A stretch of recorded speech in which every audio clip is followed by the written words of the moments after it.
long time ago.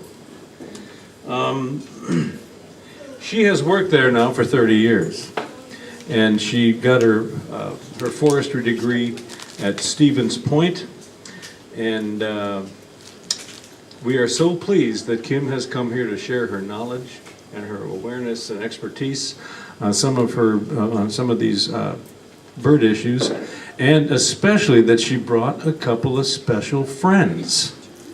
So we're all looking forward to this. Kim, thank you so much. Thank you. You want to introduce your daughter here? Sure. Good afternoon. I am Kim.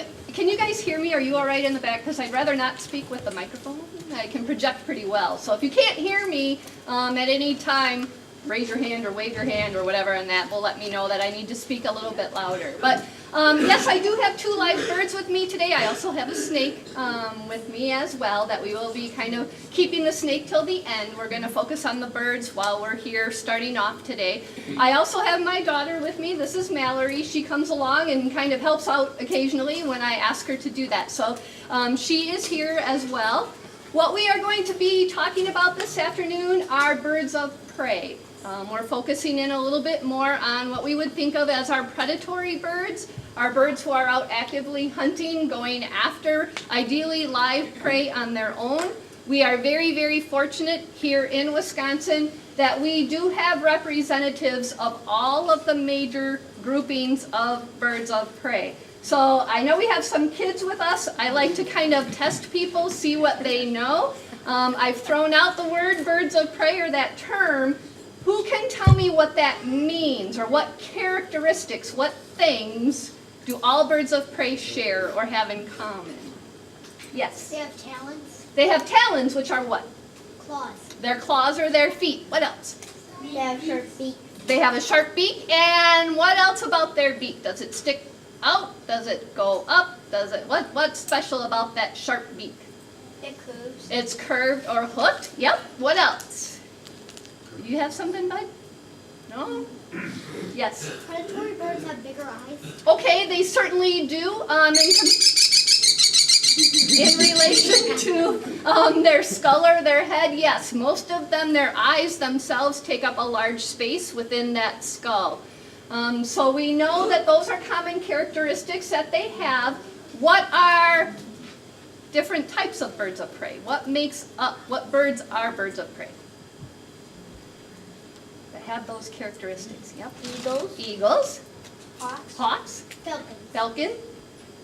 Owls. Owls. There's one more who's kind of the oddball out, but he is considered sort of a bird of prey. They keep moving him around a little bit. A golden eagle. Well, golden eagle would go in with the bald eagle and the eagles in general. What's the other one?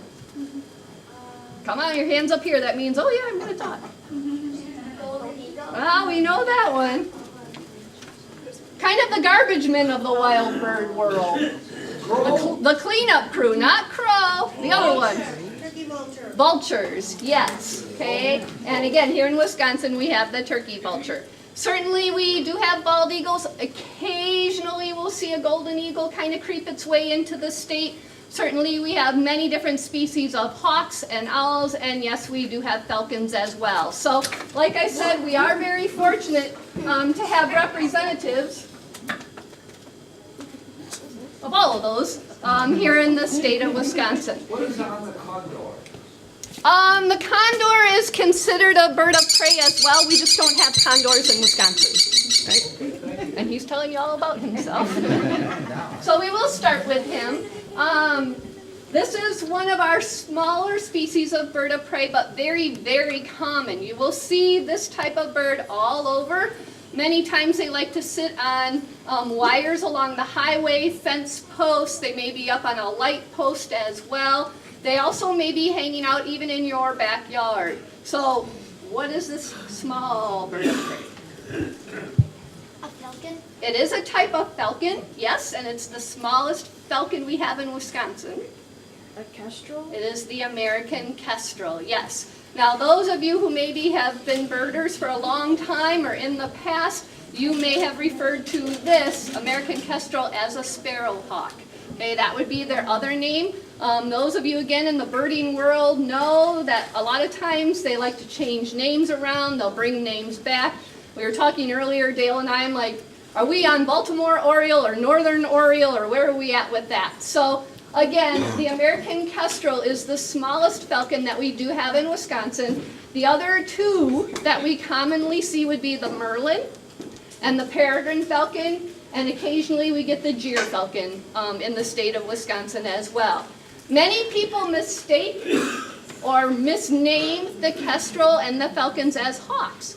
And certainly they do share a lot of the same characteristics. Eyes are on the side of the head, that sharp curved or hooked beak, talons, yes. Now falcons, and he's not a real good representative of this. Both of the birds that we have with us today are wing injuries, so you're not seeing the full breadth of what their wings would be. But if we were to look at the kestrel, his name is Claude, if he were to open both wings today, being a falcon, they have narrow wings that kind of bend and get very pointed at the end. Why? Because that's a really cool characteristic, very helpful for them. So they can dive? Yes. Falcons are one of the fastest air diving birds that there is. So again, that narrow pointed wing makes them very aerodynamic, very, very fast. What do most falcon species feed on? What would they feed on? Back there, sweetie. Some, a lot will eat rodents. Yes. What about the peregrine falcon? Anybody know what their favorite prey is? Pigeons. Yes. So peregrine falcons are birds who eat other birds, which seems a little weird, but again, they are very, very fast. A peregrine falcon can stoop. That's what it's called when they tuck in their wings and dive in air. They can stoop at close to 200 miles an hour. And yes, they're picking off pigeons and other birds in flight. So another characteristic for the falcons that's very helpful for them, that curved beak, if you were to look at it, you notice another sort of notch in their beak. And we'll stay on the peregrine. The peregrine will take that when it dives down and grabs onto, we'll say pigeon, it's able to grab between the vertebrae of the pigeon's neck. So when it closes its beak, it breaks the pigeon's neck right away. Okay? Most birds of prey, most predatory birds are pretty humane hunters. There's not a lot of suffering that happens with their prey. So again, having that extra notch in their beak to fit in between vertebrae, again, is a very humane way for them to kill their prey. The hawks don't have that notch. The eagles don't. Okay, again, it's the birds that eat other birds that would have that notch in their beak. Now, he's a good example of different colors for male and female. Not all birds of prey are you able to tell apart by feather coloring. Most of them, like this one, males and females look the same. But with the kestrel, they do look different. So in the bird world, and I know most of the adults will know this, but again, who would be the flashier, prettier, more noticeable, the male or the female? Male. The male. It's all about the boy. The boy wants the attention. He wants to be noticed. And again, that's used primarily for mating purposes. But he will be the one who's either more brightly colored, more patterned. Just in general, we say he is the prettier looking one. And that is to draw the attention of the female. So, do I have a boy or a girl here? Anybody know? Boy. This is a boy, yes. This is a male kestrel. He is very pretty. Again, the coloring on him, the patterning on him is much more noticeable than it would be in the female, okay? Something else about falcons, which I like to tell people is even if they are a female, the female and the males have a mustache. So what's meant by that? What's the mustache on a falcon? Yes? Do you mean the black line under their eye? Yes, the black striping or lining that comes down under their eye. It's very, very noticeable on the kestrel and very noticeable on the peregrine. It's a little bit harder to detect it on the merlin, but yes, if you look carefully, you'll see darker kind of feather striping that comes down off of their eyes, and that is called the mustache for them. So those would be the characteristics that you would want to look for to distinguish a falcon from a hawk. All right, I told you that they're very common around here. Certainly they are. They will nest in a man-made nest box, so you can actually get the dimensions to build a kestrel box. Have to have the right dimension hole and all of that, but you can put them up. And again, here in this part of Wisconsin, around Green Bay even, we will have success putting kestrel boxes up. You want to kind of put them in an area that may be wooded and then open field. A lot of the birds of prey use that particular type of habitat because they can go hide, if you will, in the wooded area, but then the open field area is prime hunting surface or area for them as well. We were saying that, you know, the peregrine will eat birds. I told you the kestrel's other name is sparrowhawk. That tells you that, yes, they will go after smaller songbirds as well. But again, around here, generally, kestrels in the winter will eat a lot of mice and smaller rodents. Then in the summer, their diet actually sort of changes because a lot of the predatory birds are what we call opportunistic feeders. So whatever's kind of quick and easy for them to find is what they're going to eat off of or feed off of. So in the summertime, a lot of kestrels are hunting the grassy strip between the highway on the roads, and they actually are looking for grasshoppers and crickets and larger insects because there's an abundance of those moving around in the summertime. So again, their diet does change a little bit. As far as what we feed Claude, he is fed mice or baby chicken. He is a non-releasable bird. He does have a wing injury, so he is not fully flighted, which is why he is a permanent resident with us at the wildlife sanctuary. And again, you'll notice that when he kind of flaps a little bit. He can't fully extend both wings well enough to be able to fly. So he is fed the mice and the chicken that are not alive anymore. And he's perfectly fine with that. He's adapted to being able to do that. You also will notice while he is perching up here, he's doing this a lot with his tail feathers right now look really beat up. But this is used for balancing with a lot of birds. Again, birds spend a lot of time perching on wires or up high, and if it's windy or whatever, you know, they have to balance. So they're holding on with their talons, but then they're using their tails to help them to balance and stay on that wire or on that perch. So that's why he's doing that a little bit. The little head knob bobbing that he's doing, he's listening. He obviously can hear. So he's bobbing and listening. He's very curious as to what's around him here. New place for him. So I had these guys perched out pretty early, and again, that was just to acclimate them, to get them a little bit more comfortable with their surroundings. Questions about him or about kestrels?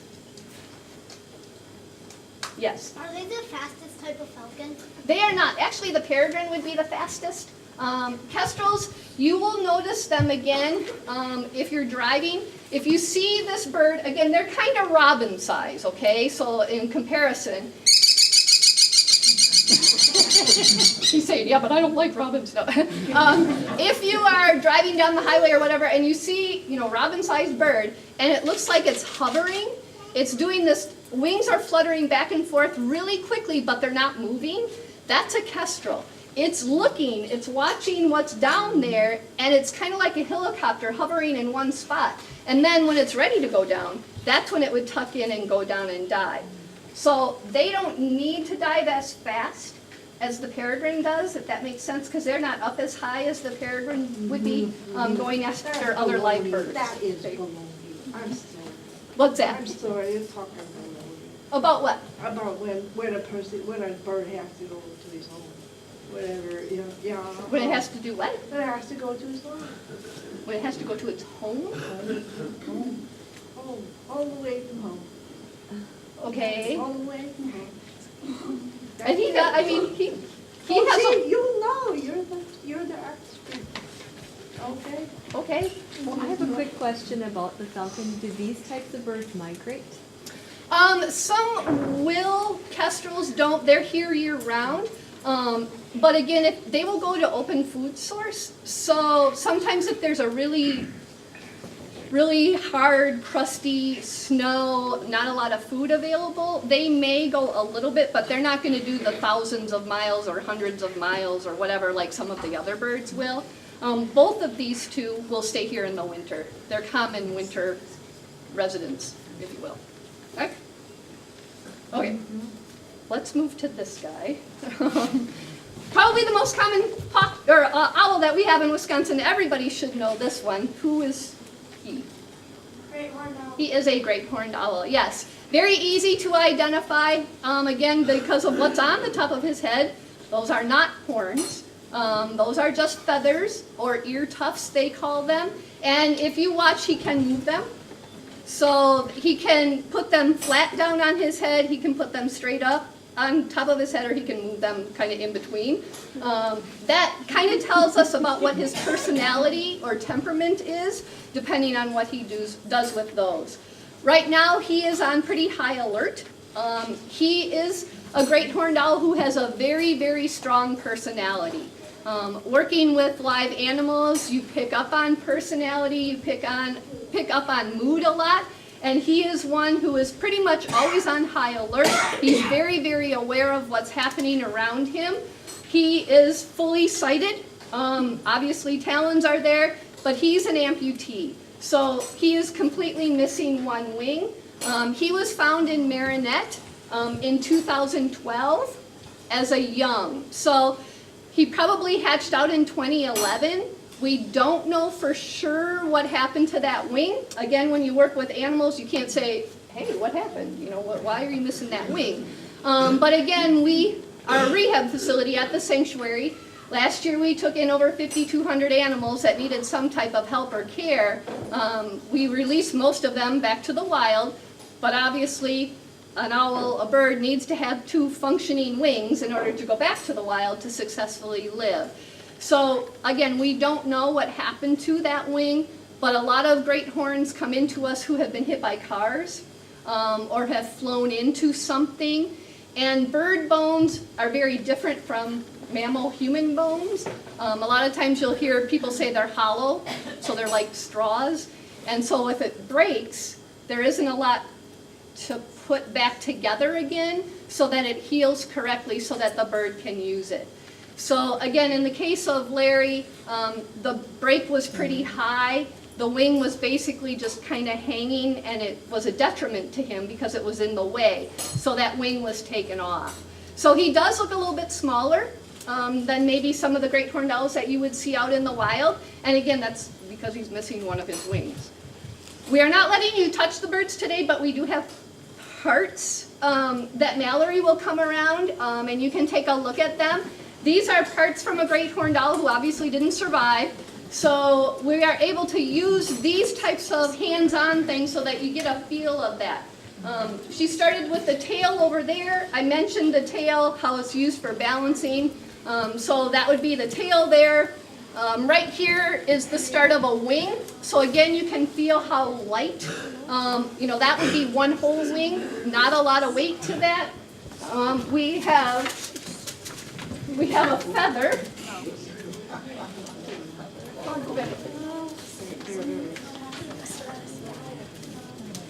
We have one feather, we have a talon, and we have a skull.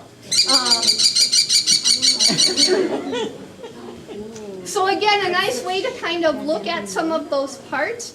Now, the great horned owl, we were saying how the kestrel used to be called a sparrowhawk. A lot of times the people will refer to a great horned owl as the flying tiger. And that's because this is a pretty aggressive type of bird. He's sitting, but you can see his talons. Very, very strong, powerful talons.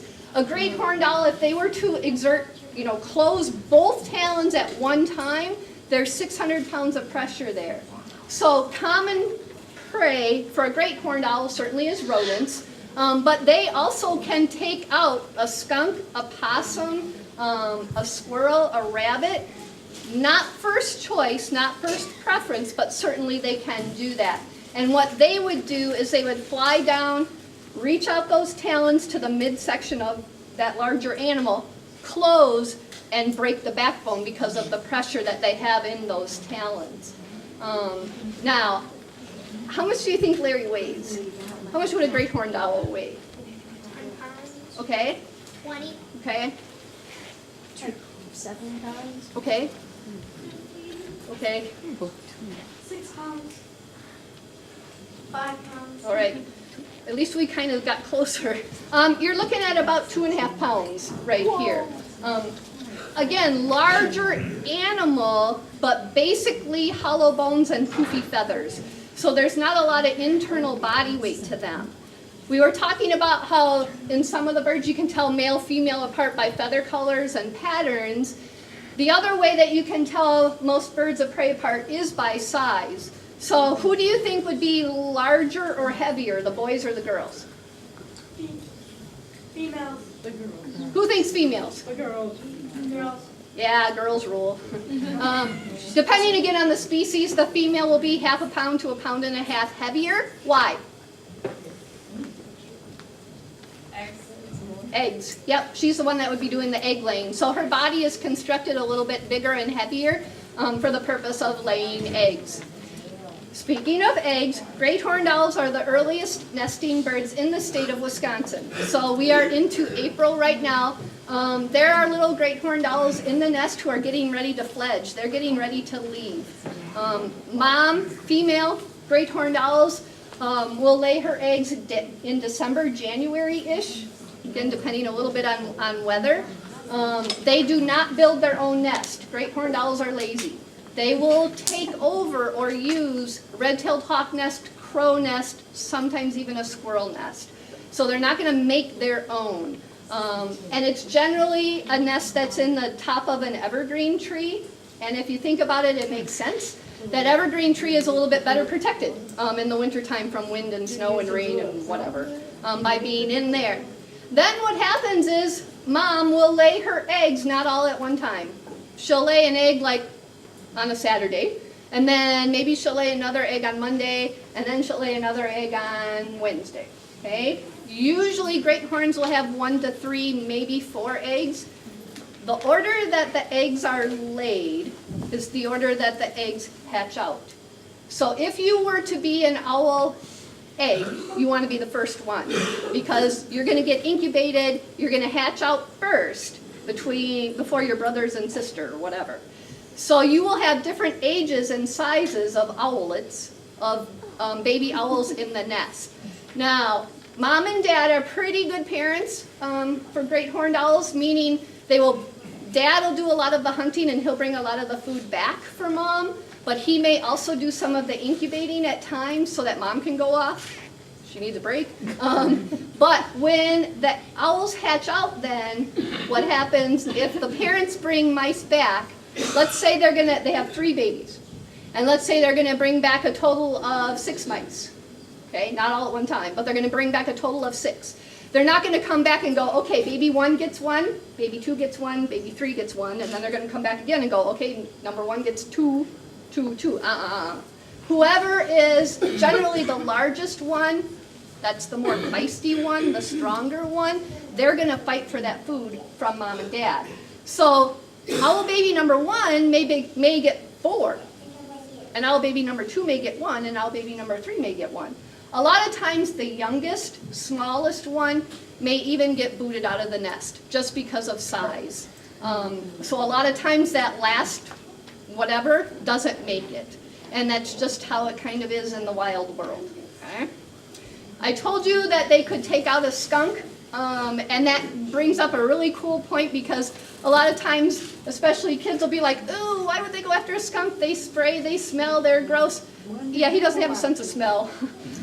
So even if that skunk were to spray, the owl doesn't know it. Okay, they don't have that sense of smell. If he's snubbing you guys today, but it gives you a good look at his back. Again, a very camouflaged bird. It's not doing that. It's not. I don't see him doing it. He's not snubbing nobody. He's got his back to you. Again, so that you can see. Calculation up there is somewhere. You can see his colors and patterns on him. Again, the female would be similarly colored. Now, there is regional kind of color differences. A lot of times great horned owls, if they're down in the southern states, they're much darker.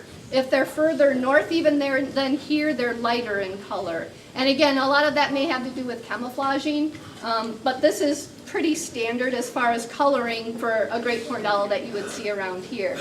You can see he's got his beak open, he's doing this.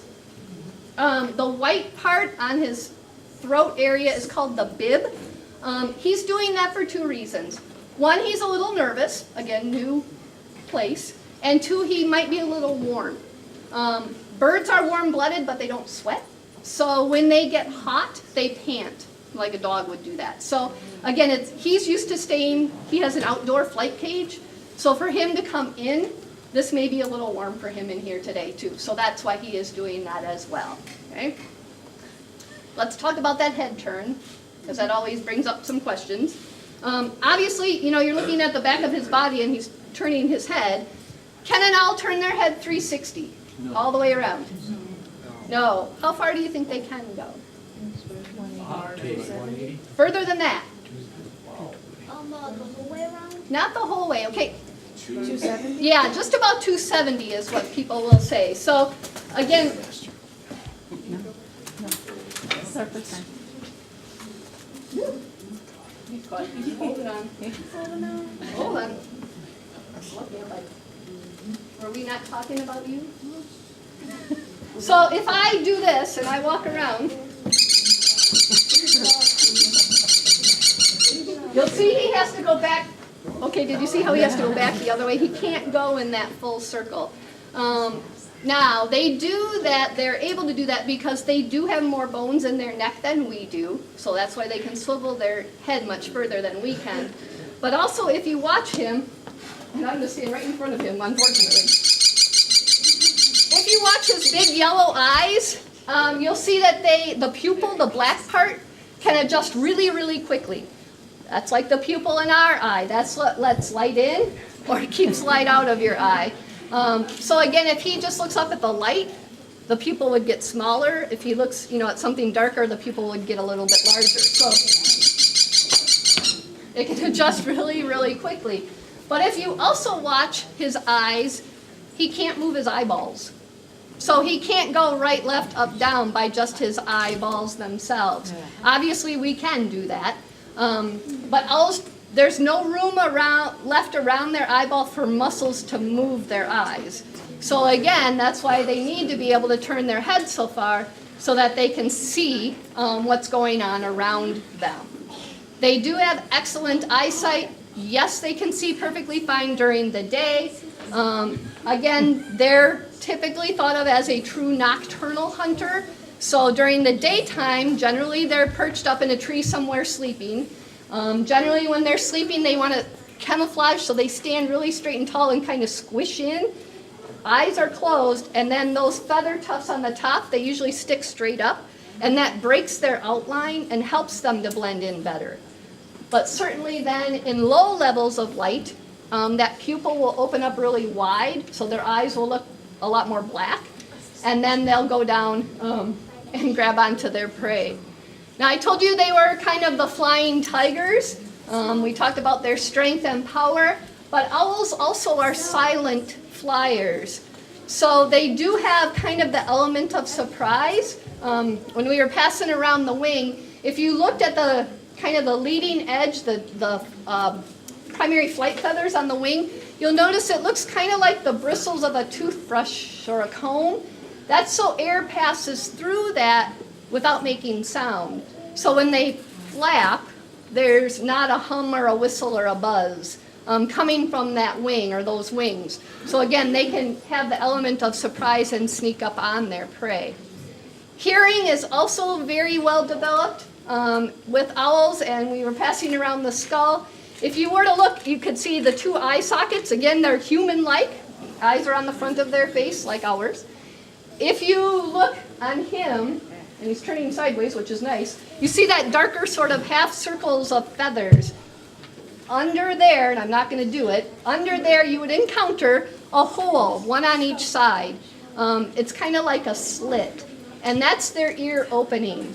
Now, if you, like us, hopefully we have straight ears. So if I were to take my 2 fingers and I put them in my ears like this, and you do this, you see a line straight across the bottom of my nose to my other ear opening. If I were an owl, I would be like this. So ear openings are a little offset. And again, that greatly helps them. Owls are fairly patient, meaning they'll be perched up high listening and watching. And they, by adjusting their head, they can sort of triangulate where a sound is coming from. So if it's coming from the right of them, the left of them, above them, below them, they're going to adjust their head and figure out where that noise is coming from. Then they'll take off and fly. Okay? And again, that element of surprise is great for them. They're different from a hawk, who most hawks are diurnal. They're daytime active hunters.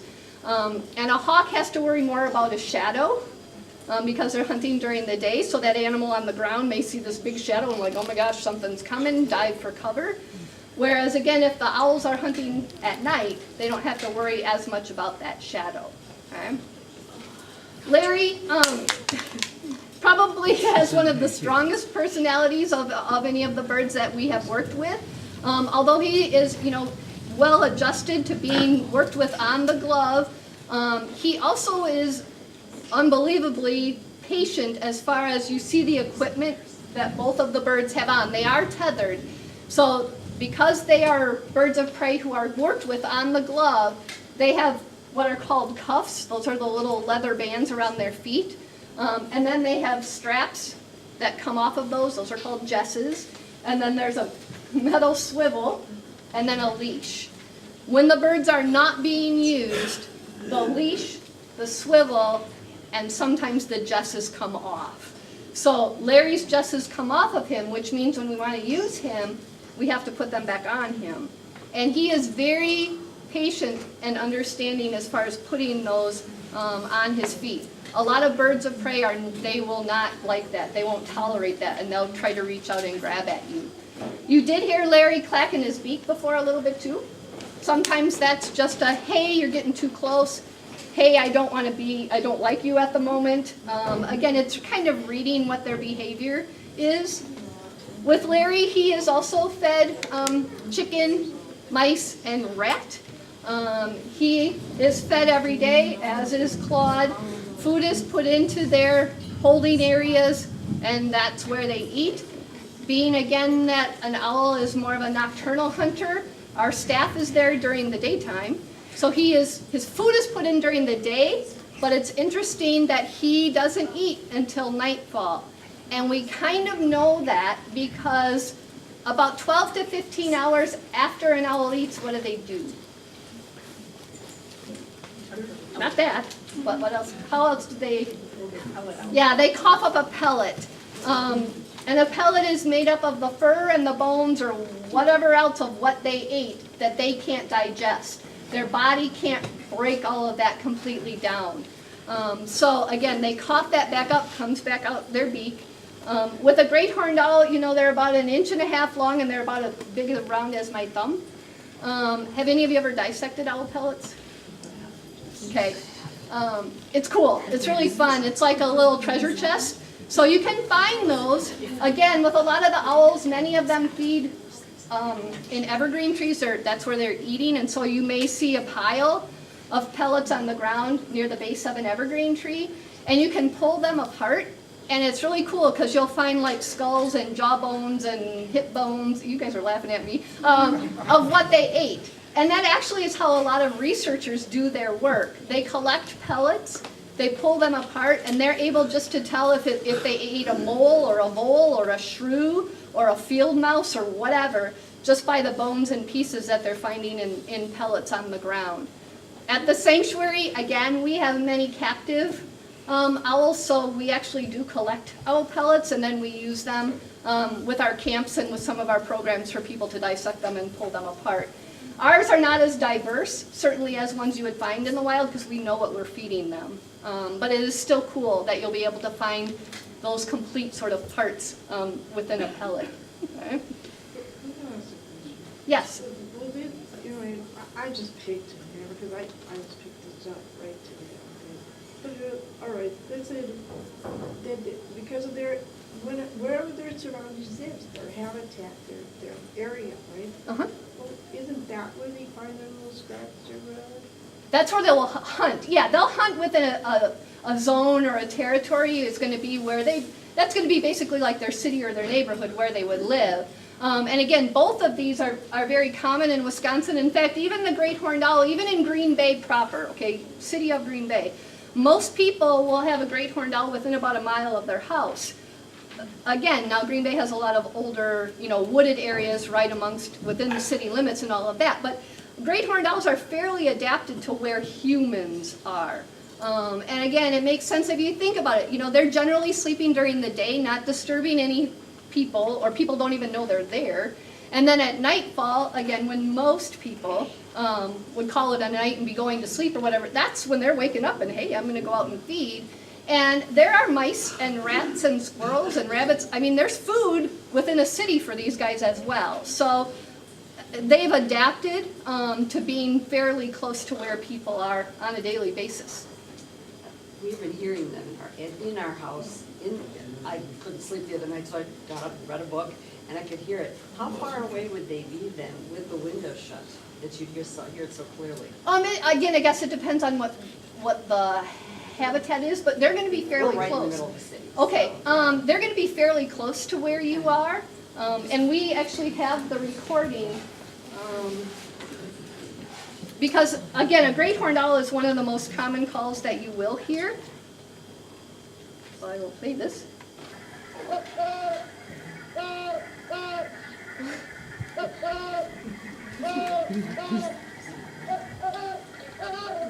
Get outside there. So, again, a lot of times to learn bird calls, you put human words to them.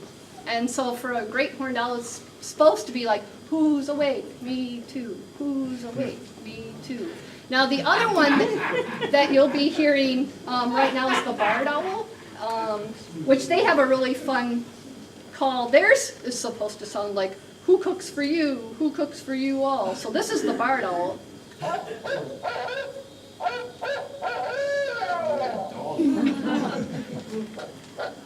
They have a lot of different calls, but the first one is the most common that you will hear.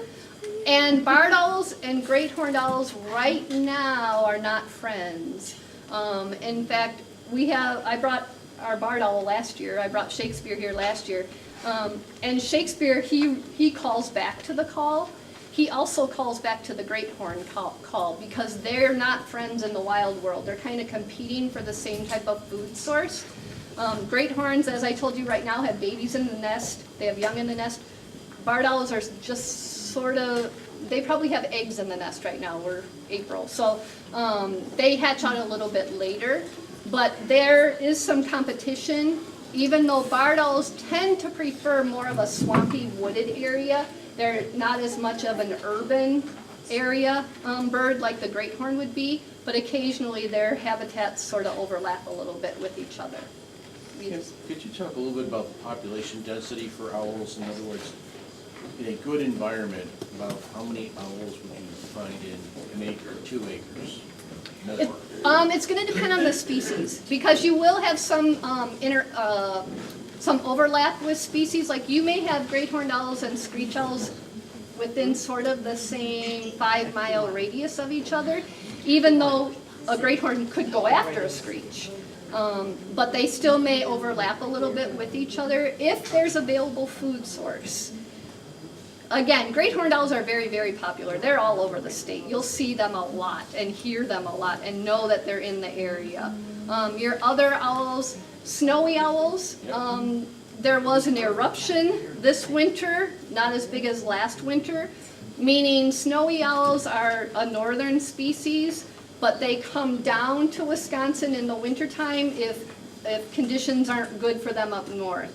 So an eruption year means that there's just been kind of more of them than normal.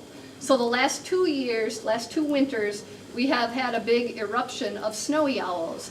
And even again, down in the Green Bay area, New Franken area, Freedom area, there were snowy owls as many as people were seeing 8 to 10 on a day. So it was a very big year for snowies this year.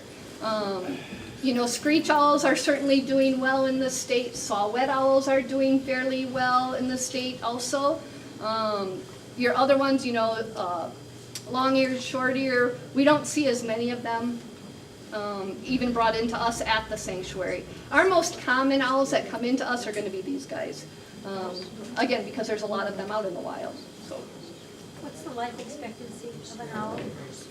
it depends on size, but the larger ones, like a great horn in the wild, can go 20 to 25 years. The oldest one that I've read about in captivity was 32. Again, top of the food chain kind of, so they have a tendency to live a longer life, whereas your smaller, even like the Kestrel, he may go 12, 15 years, maybe. Ours in captivity, again, that gets a little skewed because they're fed, they're cared for, all that kind of thing. But most of the larger ones will go about 20 years in the wild. Yes? With the great horned owls, do their voice pitch, does that differ between males and females? Because once I heard two calling back and forth, one was high, one was low. They say you can do it that way, yep, that the males will be a little bit lower than the females. But the young will be a little bit higher pitched as well too. And you will hear a begging call from the young, and that you could probably hear this time of year too. It's more the it's like they're screaming like feed me, feed me, feed me. And that's going to be the young that you will hear in the nest too. Other questions? Yes? Do they just have one batch of eggs a year? Generally, yes, because they lay so early that they're going to be incubating those right away. And so, yeah, they'll usually fledge out only one brood a year. Yes?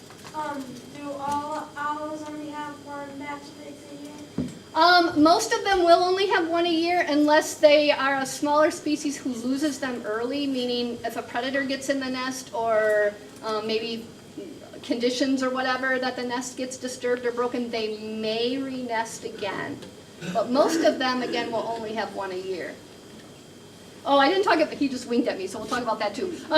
Eyelids. If you watch, they're very independent. They don't have to close both eyes at the same time. I mean, they certainly can, but they don't have to. But it's cool with Larry because you can see he has 3 eyelids per eye. So there's the upper like ours and the bottom like ours. And then there's a third one, it's called the nictitating membrane. And it's kind of like a windshield wiper idea. It goes sort of sideways over the eye. It's somewhat transparent. So if a great horned owl is hunting in a very wooded, shrubby area, they can use that nictitating membrane and still fly, and it helps to protect their eye a little bit from being scratched and poked. The adults will also use that when they're bringing food back. I told you, the young kind of fight for the food. So again, the adult doesn't want to get their eye scratched, so they can use that as well to protect their eye. So you'll see that with him when he's kind of closing an eye independently sometimes too. Other questions? Yes? I didn't hear, if they don't build their own nest, whose do they live in? Generally a great horn will take over a crow, a red-tailed hawk, or even a squirrel. Up high, generally in an evergreen tree, because it's a little bit better protected up there. And they're kind of getting in there first. The red-tailed hawk isn't going to be in the nest at that time of year. A squirrel may be, but he's going to be like, yeah, I want this nest, I'm going to eat you, and then you're out. So they don't make their own. Yes, sir? Breeding pairs stay together permanently? We'll say that Do again. the breeding pairs stay together permanently? I'm not going to say that they always do, because they don't, but they tend to stay together permanently. But obviously, if one of them is killed off, then they're going to find another mate. But generally, they will. Do they stick with them forever? That's the plan, yes. Can I please have that feather? I cannot let you have that feather, and that brings up a good point. All birds of prey are legally protected by law. Even the... I didn't make the rule, but be glad it's there. So even parts. So yeah, even a molted feather, a broken egg, an empty nest, all of those are legally protected that no, you cannot. Even myself, I work at the Wildlife Sanctuary. We have permits and licenses to obviously have things, and even those parts we passed around. But me, I can't take those things home with me. I would be breaking the law. But the sanctuary, because we're an educational institution, and we have permits, we legally can have those things and we can show them to people. But I can't let you keep anything. What are you supposed to do with them? Find them. Leave them. Leave them. Take it out of my drawer and La la la la la la. Okay, I told you we do have a snake with us this afternoon as well, because we wanted to bring something that you could touch if you wanted to. So Mallory is getting out our fox snake. Many people call these pine snakes. So this is a species of snake, non-poisonous, that we do have very commonly found here in Wisconsin. So Mal will sit or stand over in this area, and again, if any of you are interested in touching it or getting a close-up look, you certainly can do that. It's not going to do anything to hurt you or anything like that. This is a pretty small fox snake. Again, in the wild, they'll get to be about 6 feet long, and they get a bigger girth on them. This actually was someone's pet that was brought into the sanctuary, and so it's fairly small still at this point. Pretty active because it's warm. It was in a cooler with a heat rock, so it's nice and warm. Obviously, snakes are cold-blooded animals. You're not going to be outside at this time of year, but the warmer they are, generally, the more active that they get. So if anybody's interested... Does that snake have a name? No, it doesn't. We don't know male or female, which doesn't really matter. I guess we could call it, Like if you have a rattlesnake, you Pat call or it a something. rattlesnake. Pardon me. If you have a rattlesnake, you call it a rattlesnake. Species. What's the name of the species? Right, this is a fox snake. We do have 2 species of rattlesnake.